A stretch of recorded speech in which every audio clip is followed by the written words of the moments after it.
Welcome to biology पाठशाला। आज की पाठशाला में हम बात करेंगे किसकी? Structure basis of transcription in eukaryotes. लेकिन पाठशाला को स्टार्ट करने से पहले हम बच्चों को एक मोटिवेशन मैसेज देते हैं और आज का मोटिवेशन मैसेज कुछ इस तरीके से है कि आप जो भी यूनिट तैयार कर रहे हैं उसके MCQ क्वेश्चन या PYQ क्वेश्चन जरूर तैयार करें, जिससे आपकी एग्जाम प्रिपरेशन अच्छी हो। तो इस तरीके से आप प्रयास करते रहिए, आगे बढ़ते रहिए। अगर आज की पाठशाला की बात करें तो हमें स्ट्रक्चरल बेस समझना है। किसका समझना है? यूकैरियोट्स में। और किसका? ट्रांसक्रिप्शन का। ठीक, किसका समझना है? ट्रांसक्रिप्शन का। चलिए देखते हैं। अगर हम यूकैरियोट्स के ट्रांसक्रिप्शन के प्रोसेस की बात करें तो हमें पता है कि सबसे पहले इनिशिएशन होगा। ठीक, मैंने कल भी बताया था। ठीक, फिर इलॉन्गेशन होगा। ठीक, फिर हमने बताया था टर्मिनेशन होगा। ये तीन प्रोसेस बिल्कुल दिमाग में बढ़ जाने चाहिए। Initiation, elongation and termination. ठीक, चाहे तो आप IET से भी इसे याद कर सकते हैं, आपको याद होना चाहिए। चलिए, अगर हम इसके स्ट्रक्चर की बात करें तो आराम से समझेंगे। ठीक, थोड़ा सा डिफरेंस आता है प्रोकैरियोट से। ठीक, थोड़ा सा ऐसे ले लेते हैं। ठीक है, फिर ये इधर से ये थोड़ा बड़ा होता है। ठीक, ये ऐसे आएगा। ठीक, ये इस तरीके से बनेगा। ठीक, ये यहाँ पे 4 बेस पेयर होंगे। ठीक, सब जानते हैं। ठीक, यहाँ पे भी होंगे। ठीक, ये होता है basically 3 prime to 5 prime and this is the 5 prime to 3 prime. ठीक, यहाँ पे क्या होता है कि एक यहाँ पे RNA चेन, ठीक है, ये जो होती है ये RNA चेन बनती हुई नजर आती है। ठीक, अब इसमें क्या किया जाएगा? इसकी कैपिंग की जाएगी। ठीक है, ये RNA चेन है और इसकी बेसिकली क्या की जाएगी? कैपिंग की जाएगी और GPP प्रोटीन के द्वारा इसे ट्रीट किया जाएगा और इसमें इसकी क्या होगी? स्प्लिसिंग होगी। फिर इसका क्या होगा? पॉलीटेल बनेगा। पॉलीटेल के बाद mRNA बनेगा। चलिए देखते हैं। ठीक, इतनी बात रखेंगे। दूसरे प्रोसेस में क्या होता है कि क्या किया जाएगा कि इसमें इसको देखिए, this is a formal chain. ठीक है, एक ये चेन है। ठीक है,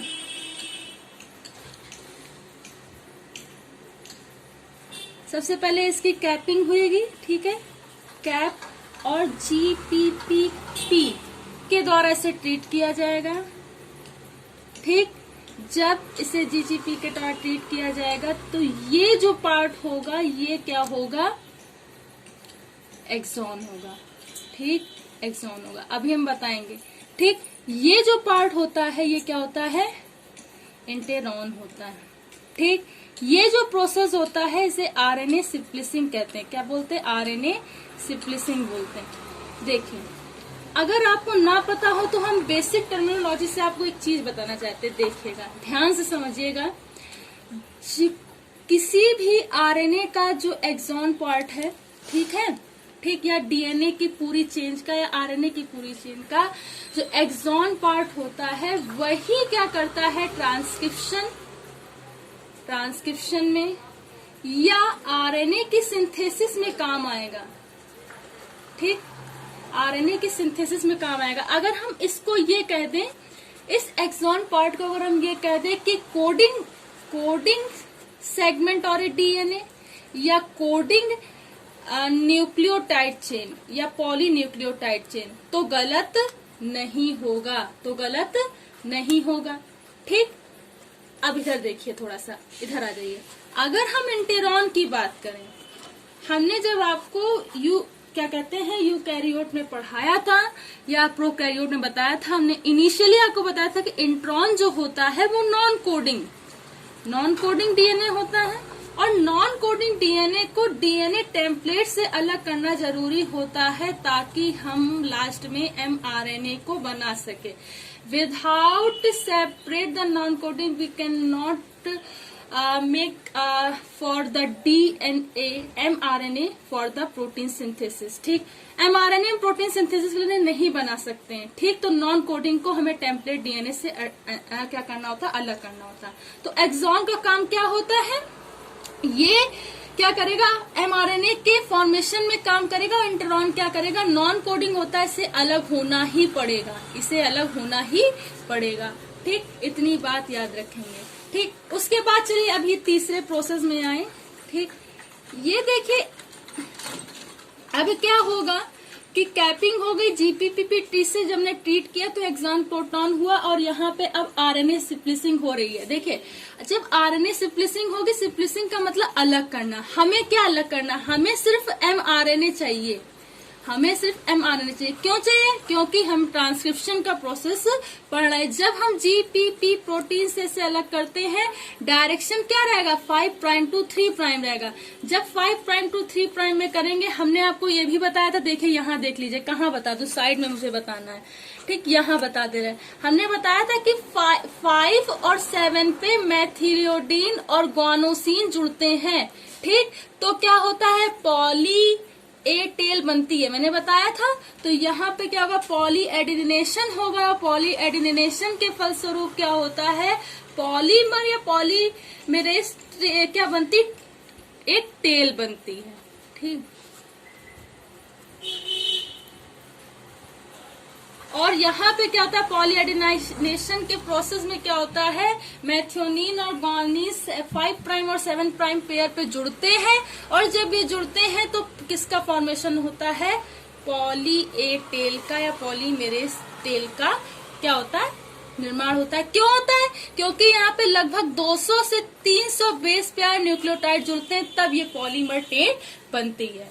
ठीक, ये बात समझ में। चौथे प्रोसेस में क्या होता है कि इस चेन को, ठीक, अभी भी ये जीपीपीपी प्रोटीन के साथ ग्वानोसिन से जुड़ा हुआ है। इसका डायरेक्शन क्या होता है, 5 प्राइम टू 3 प्राइम होता है। जब इस पॉलीएडिनेशन का प्रोसेस होता है तो यहाँ पे क्या होता है, जो कोडिंग इंटेरॉन होते हैं या नॉन कोडिंग इंटेरॉन होते हैं, पहली बात तो वो अलग हो जाते हैं। कहाँ से हो जाते हैं, टेम्पलेट डीएनए से इसको पूरा हटा दिया जाता है। ये क्या हो जाते हैं, सेपरेट हो जाते हैं। ठीक, जब ये सेपरेट हो जाते हैं तो बचा हुआ जो part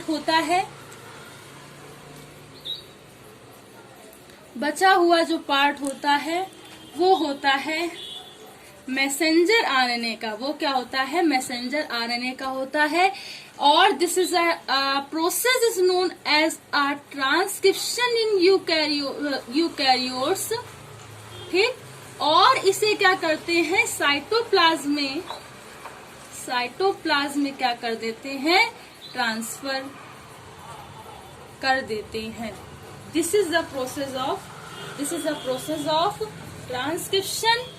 It is a diagrammatic or a structural form of a transcription in a eukaryotes. Eukaryotes is belonging to the, हमने बताया था eukaryote is a पा से हम यूकैरियोट को याद रखते हैं। मतलब क्या कि क्या हो गया, पा का मतलब पी से, यानी कि प्लांट और एनिमल। ठीक, तो प्लांट और एनिमल में जो ट्रांसक्रिप्शन का जो प्रोसेस होता है, this type of A structural basis of transcription in eukaryote. ठीक, अगर हम आगे की बात करें, ठीक, अगर हम आगे की बात करें तो जब इतना तो समझ में आ गया है सबको। ठीक, अब इसमें दिक्कत नहीं आएगी। ठीक, अगर हम आगे की बात करें तो देखो, हमें फिर से एक बात याद रखनी होगी, फिर से हम बताएंगे। 5 प्राइम टू 3 प्राइम डायरेक्शन में क्या होता है, ट्रांसक्रिप्शन। आरएनए की सिंथेसिस 5 प्राइम टू 3 प्राइम में होती है। आरएनए की सिंथेसिस 5 प्राइम टू 3 प्राइम में होती है। ठीक, अभी तुरंत मैं जेनेटिक कोड पढ़ाने जा रही। 5 प्राइम टू 3 प्राइम में जेनेटिक कोड का कोड लेखन होता है। जेनेटिक कोड का जो ट्रांसक्रिप्शन होगा, ठीक, या उसकी कोडिंग होगी किसके लिए, फॉर ट्रांसलेशन या प्रोटीन सिंथेसिस के लिए,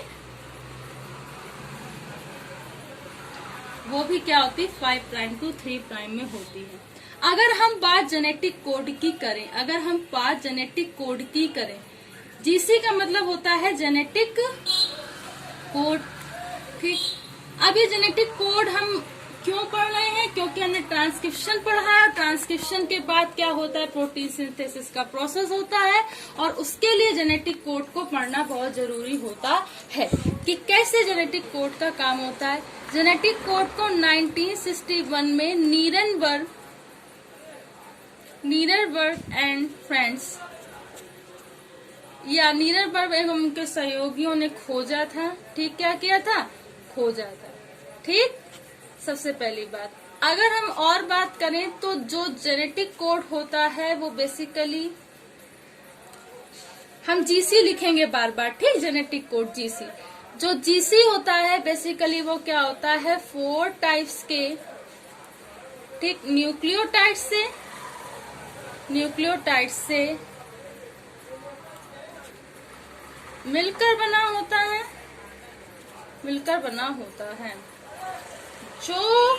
जो प्रोटीन सिंथेसिस के लिए क्या होता है, उत्तरदायी होता है। ठीक, तो जीसी क्या होता है 4 टाइप के न्यूक्लियोटाइड से मिलकर बना होता है, that are proceeding in a protein synthesis के प्रोसेस में काम आता है। अगर हम जीसी की बात करें तो इस जीसी से बने प्रोटीन, ठीक, बॉडी में, किसकी बॉडी में, ऑर्गेनिज्म की बॉडी में या जीवधारी की बॉडी में क्या करते हैं, विभिन्न प्रकार की एंजाइमेटिक एक्टिविटी में क्या करते हैं, पार्टिसिपेट करते हैं। ठीक, एक ये बात याद रखिएगा। यही जो जीसी होता है, ठीक, जब किसी प्रोटीन, ठीक, सिंथेसिस, इस जीसी में प्रोटीन सिंथेसिस के लिए कई सारे संदेश निहित होते हैं। आप ऐसे भी ले सकते हो, या प्रोटीन सिंथेसिस के लिए जिसमें कई सारे संदेश निहित होते हैं, उस न्यूक्लियोटाइड के क्रम को, उस न्यूक्लियोटाइड के सीक्वेंस को क्या बोलते हैं, जीसी बोलते हैं या जेनेटिक कोड बोलते हैं। ठीक, in a nucleotide sequences the protein for the protein synthesis the message is obtained। ठीक, क्या होते हैं, मैसेज उसमें पाए जाते हैं, इसलिए क्या बोलते हैं, इसे कोडॉन बोलते हैं, जेनेटिक कोडॉन बोलते हैं। ठीक, जेनेटिक कोडॉन जो होते हैं, जिसे हम लोग जीसी बोल रहे हैं, जेनेटिक कोडॉन बोल रहे हैं, ये जो जेनेटिक कोडॉन है, ठीक, मैसेंजर आरएनए या एमआरएनए, के न्यूक्लियोटाइड पर पाए जाने वाले ठीक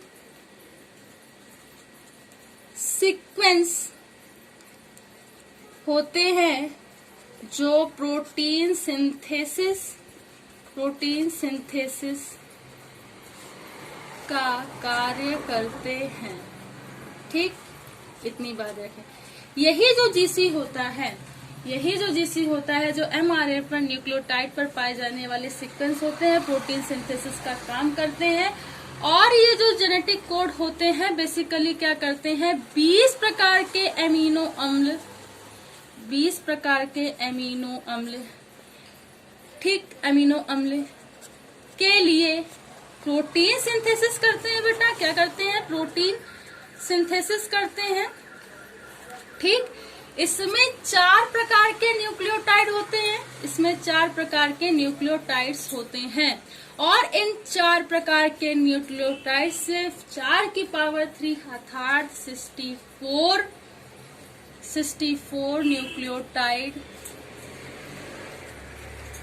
या बेस पेयर का प्रोटीन सिंथेसिस होता है। यानी कि जो 20 अमीनो एसिड होते हैं वो 64 बेस पेयर, ठीक है, का क्या करते हैं, सिंथेसिस करते हैं। ठीक, तो 64 ही होंगे, 64 से ज्यादा नहीं होते हैं।